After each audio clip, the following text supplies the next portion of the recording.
사무엘하 18장.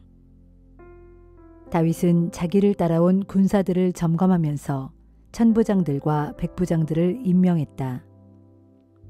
다윗은 자신의 부대를 크게 셋으로 나눈 후 첫째 부대는 요압에게, 둘째 부대는 수르야의 아들이요 요압의 아우인 아비새에게, 셋째 부대는 가드 사람 이때에게 각각 맡겼다. 그런 다음에 부대를 향해 다윗이 말했다. 이번 싸움에는 내가 몸소 여러분들과 함께 출전하겠소. 그러자 모든 사람들이 외쳤다. 안 됩니다. 그러시면 절대 안 됩니다. 저희들이 싸움에 져서 도망친다고 해도 적들은 그것을 대단하게 여기지 않을 것입니다. 그러나 왕께서는 저희들 1만 명보다도 훨씬 더 소중합니다. 그러므로 왕께서는 성 안에 계시면서 저희를 지원하시는 것이 훨씬 낫습니다. 그러자 다윗이 대답했다. 정 그러하다면 여러분들의 뜻에 따르도록 하겠소. 그러면서 다윗이 성문 곁에 서자 모든 군사들이 100명 혹은 1000명 단위로 행군에 나아갔다. 그때 다윗은 군대를 지휘하는 요압과 아비새와 이때에게 특별히 명령했다. 그대들은 나를 보아서라도 어린 압살롬을 너그럽게 대해 주시오. 이처럼 왕이 압살롬에 대해 지휘관들에게 특별히 당부하는 말을 다윗의 군사들이 모두 들었다. 다윗의 군대가 마침내 이스라엘 군대를 향해 나아가니 에브라임 숲에서 치열한 전투가 시작되었다. 거기에서 다윗의 군사들이 이스라엘 군사들을 크게 무찔렀다. 그날에 이스라엘 군사들 중 전사자가 2만 명에 이르렀다. 싸움이 숲속 전체로 번져나가면서 칼에 찔려서 죽은 자들보다 숲속에서 늪과 구렁 등에 빠져 목숨을 잃은 자들이 더 많았다. 그때 압살롬이 다윗의 부하들과 마주치게 되었다. 압살롬은 노새를 타고 달려가고 있었는데 그의 노새가 상수리나무 아래를 지날 때 나뭇가지에 압살롬의 긴 머리채가 휘감기고 말았다. 그래서 압살롬은 나뭇가지에 매달려 있었고 노새는 혼자서 계속 달려나갔다. 다윗의 군사들 중 한 명이 즉시 군사령관 요압에게 보고했다. 압살롬이 지금 상수리나무에 매달려 있습니다. 그러자 요압이 그 군인에게 외쳤다. 뭐라고? 네가 압살롬을 보았다고? 그러면 왜 그를 즉시 쳐 죽이지 않았느냐? 그랬더라면 내가 너에게 은 10세겔과 용사의 띠를 주었을 것이다. 그 군인이 말했다. 은 1000세겔을 달아서 제 손에 쥐어주신다고 해도 저는 감히 왕의 아들에게 손을 댈 수 없었을 것입니다. 우리 모두가 똑똑히 듣는 가운데 왕께서는 장군님과 아비새와 이때에게 나를 봐서라도 어린 압살롬을 살려달라 하고 특별히 부탁하지 않으셨습니까? 만일 제가 압살롬을 죽이는 일을 저질렀다면 왕 앞에서는 어떤 일도 숨길 수가 없으니 분명 제 목숨이 위태로워졌을 것이고 그러면 장군님께서도 저를 모르는 채 하셨을 것입니다. 요압이 말했다. 너하고 이렇게 꾸물거릴 시간이 없다. 그러면서 요압은 단창 3자루를 손에 들고 달려가서 아직도 상수리나무에 매달려 있는 압살롬의 심장에 꽂았다. 그러자 요압의 무기를 들고 다니던 젊은 군사 10명이 곧장 뒤따라와 압살롬을 둘러싼 채 그를 쳐서 죽였다. 그런 다음 요압이 나팔을 불어 전투를 그치라는 신호를 보내자 이스라엘 군사들을 뒤쫓던 다윗의 군대는 모든 추격을 멈추었다. 요압의 군사들은 압살롬의 시체를 들여다가 숲속의 큰 구덩이에 던져넣고 그 위로 커다란 돌무더기를 쌓았다. 압살롬은 생전에 왕의 골짜기에 자기 기념비를 미리 세워두었다. 자기 이름을 기억해 줄 아들이 아무도 없음을 탄식하다가 스스로 기념비를 세운 것이다. 그가 자기 이름을 따서 세운 그 기념비는 오늘날까지도 압살롬의 기념비라고 불린다. 대제사장 사독의 아들 아히마아스가 군사령관 요압에게 말했다. 제가 당장 왕께로 달려가서 주께서 원수들의 손에서 왕을 구원해 주셨습니다 하고 소식을 전하겠습니다. 그러자 요압이 그에게 말했다.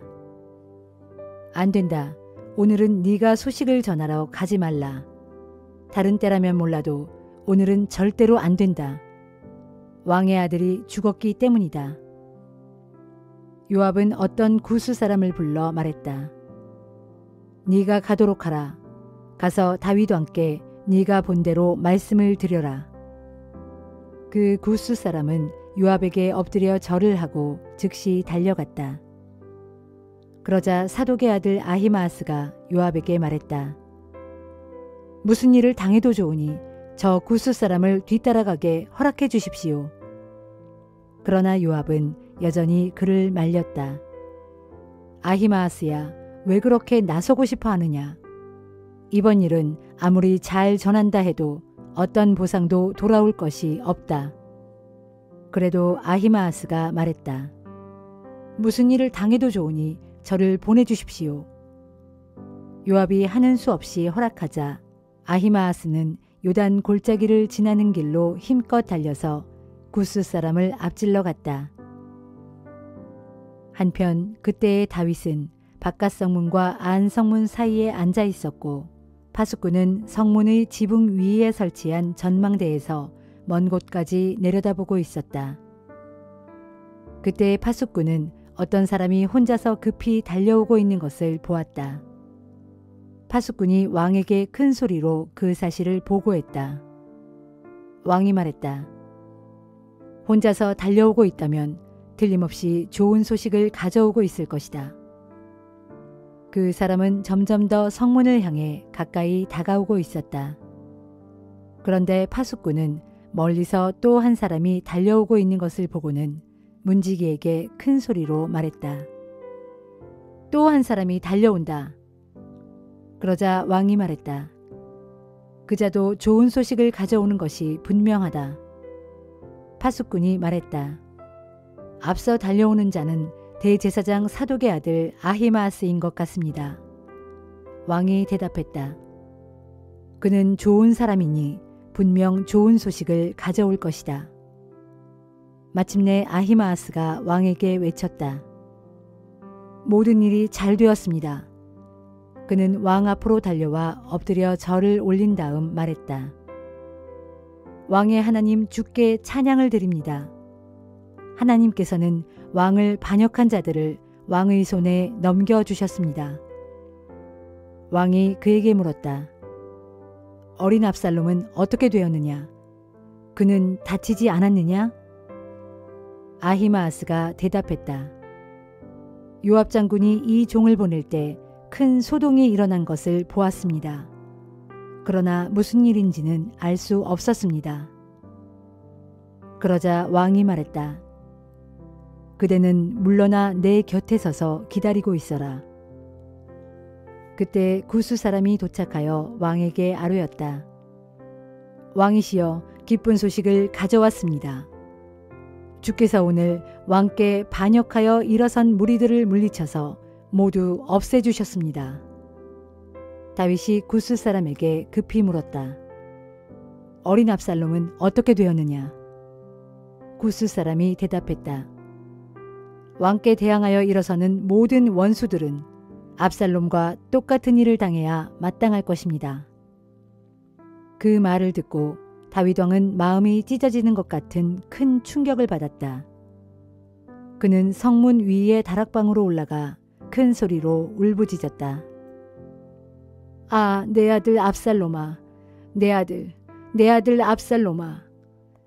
너 대신에 차라리 내가 죽었더라면 좋았을 것을. 압살롬아, 내 아들아.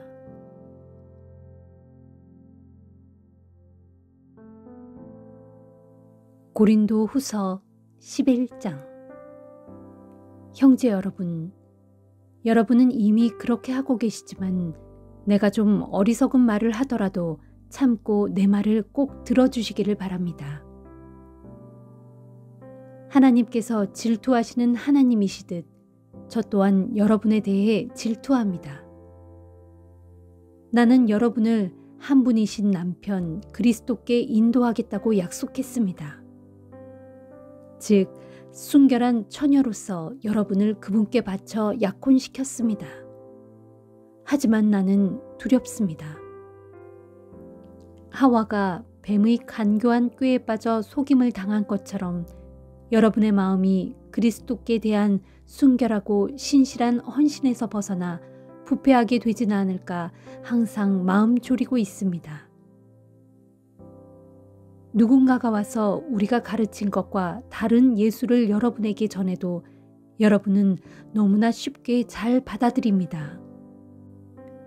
또 여러분은 여러분이 받은 것과 다른 영을 쉽게 받아들이고 여러분이 받아들인 복음과 다른 복음을 전해도 그것을 잘도 받아들입니다. 그러나 나는 저 위대한 사도들보다 조금도 뒤질 것이 없다고 자부합니다. 비록 내가 말재주는 별로 없을지 모르지만 지식에 있어서는 그렇지 않습니다. 이런 사실에 관해 우리는 이미 모든 면에서 여러분에게 분명히 보여주었습니다. 나는 여러분을 높이고 나 자신을 최대한 낮추어 여러분에게 값없이 하나님의 복음을 전했습니다. 그런 것도 죄가 됩니까? 나는 여러분을 섬기기 위해 다른 교회들로부터 경제적인 지원을 받았습니다. 말하자면 그것은 다른 교회에서 삭슬 빼앗은 셈입니다. 내가 여러분과 함께 지내는 동안 생활이 어려웠지만 여러분 가운데 누구에게도 폐를 끼치지 않았습니다. 그것은 마케도니아에서 온 형제들이 내가 필요로 하는 것들을 공급해 주었기 때문입니다. 나는 모든 면에 있어서 여러분에게 짐이 되지 않으려고 했었고 그 점은 앞으로도 마찬가지일 것입니다. 진실로 내 마음속에 있는 그리스도의 진리를 두고 맹세하건대 아가야 지방에 살고 있는 어느 누구도 나에게서 이런 자랑거리를 멈추게 할 수 없을 것입니다. 내가 왜 이렇게 하는 것입니까? 내가 여러분을 사랑하지 않기 때문이겠습니까? 결코 아닙니다. 내가 여러분을 사랑한다는 것은 하나님께서 잘 알고 계십니다. 나는 지금 내가 행하는 대로 앞으로도 계속 이렇게 해나갈 것입니다.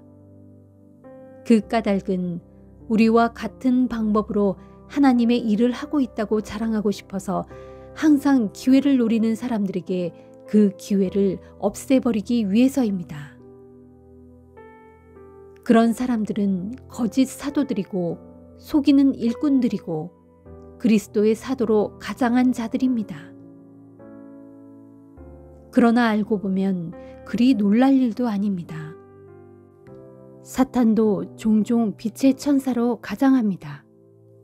그렇다면 사탄의 일꾼들도 의의 일꾼인 양 가장한다고 해서 놀랄 일이 아닌 것입니다. 하지만 그들은 결국 자신들의 행위대로 벌을 받을 것입니다. 다시 한번 말합니다. 나를 어리석은 사람으로 생각하지 마십시오. 그러나 만일 여러분이 나를 어리석은 사람으로 생각한다면 나는 어쩔 수 없이 나를 어리석은 사람으로 받아들일 수밖에 없고 그러니 내가 어리석은 사람처럼 자랑을 좀 하겠습니다. 지금 내가 하는 자랑은 주님의 명령을 받고 하는 것이 아니라 그저 어리석은 사람인 양 나 개인이 자랑하는 말에 지나지 않습니다. 많은 사람들이 세상에서 하는 방식으로 육신을 따라 자랑을 하니 나도 그렇게 육신을 따라 자랑을 좀 해보려고 합니다. 여러분은 스스로 지혜롭다고 생각하면서도 어리석은 사람들을 잘도 용납하고 있기 때문입니다.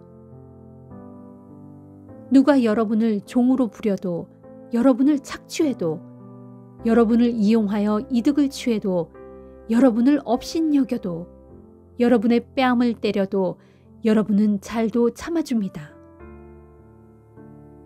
부끄럽게도 우리는 너무나 마음이 약해서 차마 여러분에게 그런 짓을 할 수 없었습니다. 그러나 만일 누가 무엇을 감히 자랑한다면 나도 어리석은 사람 마냥 충분히 자랑할 수 있습니다. 그들이 히브리 사람입니까? 나도 히브리 사람입니다. 그들이 이스라엘 사람이라고 하던가요? 나도 그렇습니다. 그들이 아브라함의 자손입니까? 나도 그렇습니다. 그들이 그리스도의 일꾼이라고 말합니까? 지금 내가 정신 나간 사람처럼 말합니다만 나는 그들보다 더욱더 그리스도의 일꾼입니다. 사실 나는 그들보다 훨씬 더 열심히 일했습니다. 그들보다 더 여러 번 감옥에 갇혔고 그들보다 더 많이 채찍으로 맞았습니다. 심지어 복음을 전하다 죽을 뻔한 적이 한두 번이 아닙니다. 복음을 핍박하는 유대인들에게서 40에서 하나를 뺀 39번의 태형을 5번이나 당했습니다. 채찍으로 맞은 것이 3번이요. 돌로 맞은 것이 1번이고 파선을 당한 것이 3번이며 또한 밤낮 하루를 바다 위에서 이리저리 떠다니며 헤맨 적도 있습니다. 끊임없이 이곳저곳 전도 여행을 다니는 동안 강물의 위험과 강도의 위험과 동족 유대인의 위험과 이방인들의 위험과 도시의 위험과 광야의 위험과 바다의 위험과 거짓 신자들의 위험을 겪었습니다. 뿐만 아니라 힘든 노동에 시달렸고 뜬 눈으로 밤을 지새운 적도 수없이 많았습니다. 굶주리고 목말랐으며 먹을 것이 없어 굶은 적도 많았습니다. 또한 몸에 걸칠 옷이 없어서 추위에 떨었던 일도 있었습니다. 이런 일들을 다 제쳐놓고서라도 무엇보다 날마다 나를 짓누르고 있는 것이 있었으니 그것은 곧 모든 교회를 향한 내 마음의 무거운 염려입니다. 누가 약해지면 내 마음도 한없이 약해지고 누가 죄에 빠지면 내 마음도 아파 속이 뭉그러집니다. 내가 꼭 자랑을 해야 한다면 나는 나의 약한 점들을 자랑하겠습니다. 영원히 찬양받으실 하나님, 곧 주 예수 그리스도의 아버지 되시는 하나님께서는 내 말이 조금도 거짓이 아님을 아십니다. 수리아의 다메섹에서는 아레다 왕의 총독이 나를 체포하려고 다메섹 성문을 지키고 있었습니다. 그러나 형제들이 나를 광주리에 담은 후 성벽 위에 있는 창문에서 아래로 달아내려 주어서 내가 그의 손에서 무사히 벗어날 수 있었습니다.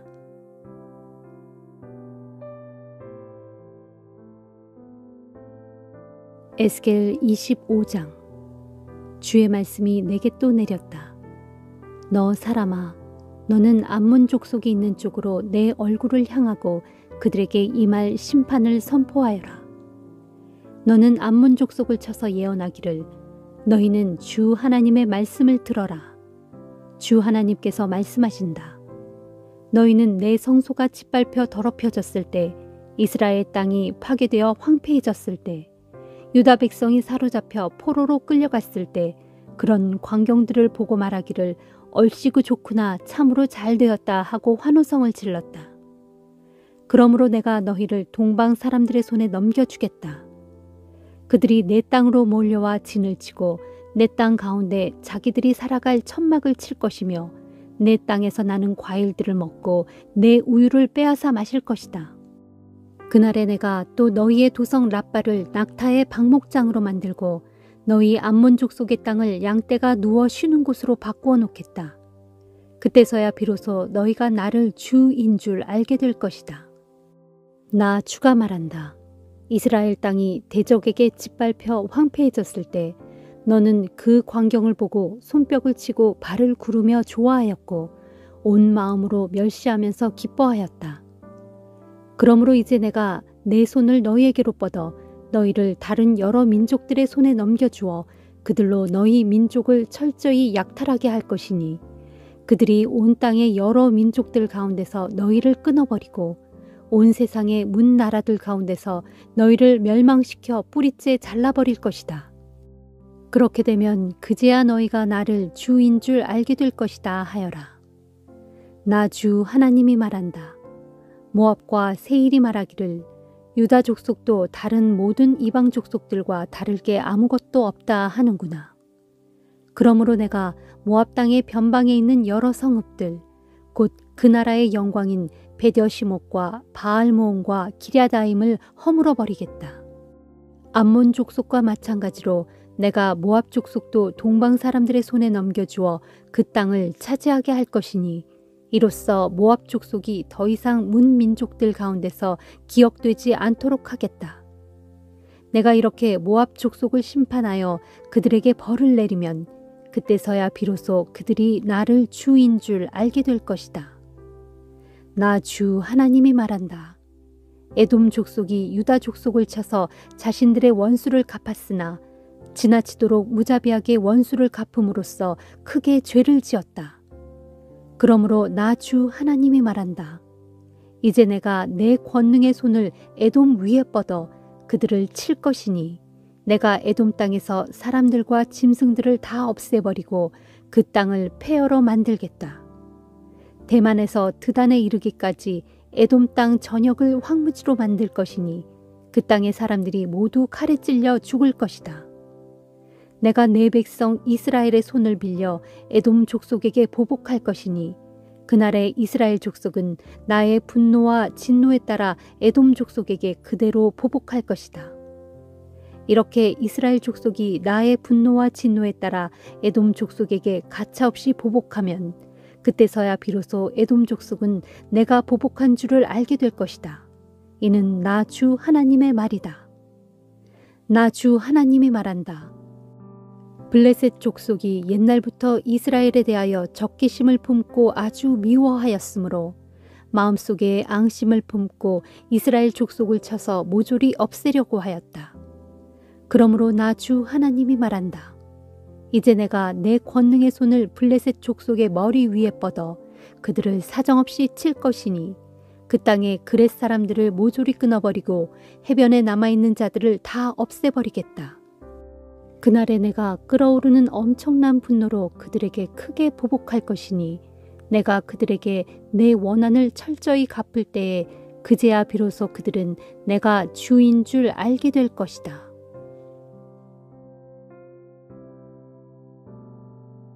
시편 73편. 하나님께서는 진실로 이스라엘에게 인자하시고 마음이 깨끗한 사람에게 선을 베푸시는 분이건만 나는 하마터면 발을 헛디뎌 미끄러질 뻔하였고 걸음을 잘못 디뎌 넘어질 뻔하였다. 그 까닭은 내가 악한 자들이 잘 먹고 잘 사는 것을 보고는 그런 거만한 자들의 형통을 부러워했기 때문이다. 그 자들은 고생이란 것을 모른 채 일평생 몸도 건강하고 아무런 문제도 없다. 살다 보면 짊어지게 마련인 인생의 근심 걱정과도 거리가 멀고 심지어 누구나 겪는 병치레도 하지 않는다. 그리하여 저들은 교만을 목걸이처럼 걸고 다니고 폭력을 나들이 옷처럼 온몸에 두르고 다닌다. 저들은 잘 먹어서 살은 피둥피둥하게 쪘고 거만하게 눈을 치켜튼 채 뻐기면서 다니고 마음속의 탐욕은 하늘 높은 줄 모른다. 언제나 남을 비웃기를 잘하고 악의에 찬 말을 마구 쏘아붙이며 거만한 태도로 다른 사람을 짓누르는 폭언을 일삼는다. 입을 놀려 하늘을 욕하고 혀를 날름거리며 온 세상을 제 소유물인 양 휩쓸며 쏘다닌다. 그리하여 하나님의 백성들조차 저들에게 홀려 저들을 뒤따르며 마치 물을 들이키듯 저들이 하는 말을 그대로 받아들여 그러면서 덩달아 말하기를 하나님께서 여기에서 벌어지는 일을 어떻게 아시랴? 아무리 높으신 분이라고 해도 어떻게 다 아실 수 있으랴 한다. 그런데 보라, 저들이야말로 정말로 악한 자들인데 언제나 세상에서 편안한 생활을 하고 저들의 재산은 자꾸 늘어만 간다. 그러므로 내가 내 마음을 항상 깨끗이 하고 작은 허물조차 없애려고 애쓴 것이 무슨 소용이란 말인가. 내 손으로 죄짓지 않고 깨끗하게 살아봐야 모두 헛일이 아니었던가. 그런 나야말로 악인처럼 하루 종일 얻어맞기 일수요. 아침마다 벌 받는 것이 내 하루 일과처럼 되지 않았던가. 그래서 만일 내가 나도 저들처럼 그렇게 살아야겠다 하고 마음 먹었다면 나는 하나님의 자녀와는 거리가 멀게 되었을 것입니다. 나는 이 같은 문제를 놓고 이해해 보려고 애썼지만 내가 풀기에는 너무나 힘든 일이었습니다. 그러나 내가 마침내 하나님의 성전에 들어가고 나서야 비로소 악한 자들의 종말이 어떻게 될 것이라는 것을 깨닫게 되었습니다. 보라, 주께서는 저들을 넘어지기 쉬운 미끄러운 곳에 두시어 결국에는 파멸의 구렁텅이에 쳐넣으신다.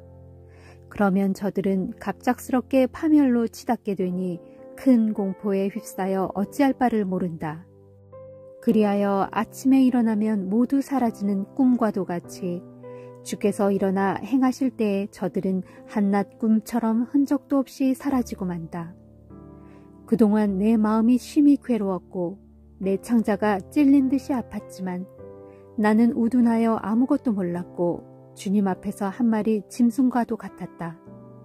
그러나 내가 주를 떠나지 않고 항상 주와 가까이 하였으므로 마침내 주께서 내 오른손을 붙들어 주셨다. 주여, 주께서는 주의 교훈으로 내게 일러주시고 나를 이끌어 주소서. 그리하여 마침내 주님의 영광스러운 곳으로 이 몸을 데려가 주소서.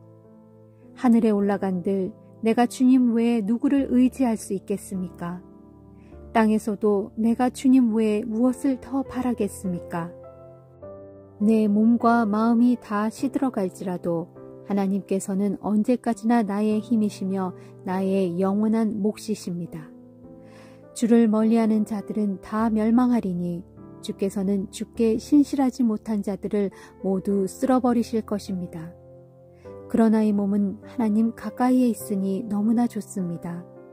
내가 주 하나님을 나의 견고한 도피처로 삼았으니 이 몸은 주께서 행하신 모든 일들을 널리 전파하렵니다.